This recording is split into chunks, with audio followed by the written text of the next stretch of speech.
निगरानी औकात अपने सियासी शऊर को भी बेदार करो, सियासत को समझो, तुम कब तक इस्तेमाल होते रहोगे। अब इसमें उलमा को भी आना चाहिए कि इनके सियासी शऊर को बेदार करे।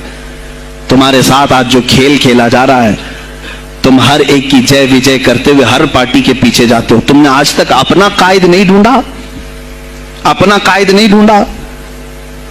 और उनको देखो, वो कहते हैं कि अगर पेट्रोल 200 लीटर भी हो जाए तो हमारे कायद तो यही है, इसलिए कि हमारा हम मजहब है, वो हमारे मजहब की बात करता है। तुम्हारा कौन है मेरे अजीज? तुम किसी पर मुत्तफिक नहीं होते, और जो तुम्हारे लीडर हैं वो किसी और के पल्लू में छुपे हुए हैं, हाँ, किसी और की गोद में बैठे हुए हैं। जा जा करके ये सारे मुसलमानों को किसी और के यहाँ बेच करके आते हैं। ये सियासी शऊर बेदार करो। मुझे मालूम है मेरी ये बातों का सख्त से ज्यादा एक्शन कौन लेगा, मुझे मालूम है। सबसे ज्यादा किसको खलबली मचेगी वो भी मुझे मालूम है।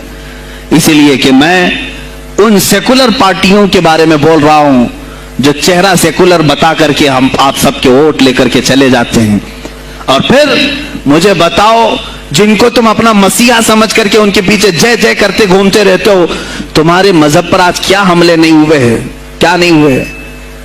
कश्मीर आज तक जल रहा है। कहां ये कांग्रेस, क्यों नहीं बात करती है जो पूरे मुसलमानों की मसीहा है? कहां है वो समाजवादी, वो बीएसपी, फलां फलां फलां जो पार्टियां जिनमें सब मुसलमान जाते हैं?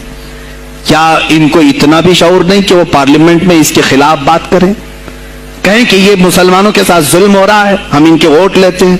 नहीं बात करेंगे। ये सिर्फ और सिर्फ तुम्हें इस्तेमाल करते हैं, और इन्हें मालूम भी है हमने इन सबको खरीदा है, इनके लीडरों के मुंह में अपनी जुबान रखी हुई, ये कोई बोलेगा नहीं, इन्हें मालूम है। तुम्हें ये अंदाजा नहीं मेरे अजीजों। आज मैं बोलूं तो लोगों को तकलीफ होगी। कश्मीर के ऐसे हालात हैं, रो रहे हैं वहां पर। एक मौलाना है, मस्जिद के इमाम है, उन्होंने कहा, बाज़ाब्ता हल्फिया कहा नौजवान मेरे पास नमाज के लिए आता था, उसने ये कहा कि हजरत क्या सुसाइड करने की इजाजत है? कहा क्यों? कहा मेरे घर में कुछ लोग दाखिल हुए, मैं उनका नाम जिक्र नहीं कर रहा हूं, कुछ लोग दाखिल हुए, मुझे हाथ बांध करके खड़ा किया, मेरी माँ और मेरी बहन को नंगा किया, मेरे सामने कपड़े उतारे और उनकी इज्जत लूटी, और उसके बाद मुझे हाथ खोल करके छोड़ दिया। मुझे बताएं इसके बाद भी जीने का कोई मकसद रहता है? मुझे बताएं इसके बाद भी जीने का कोई हासिल है? ये सब तुम्हारे साथ भी होगा।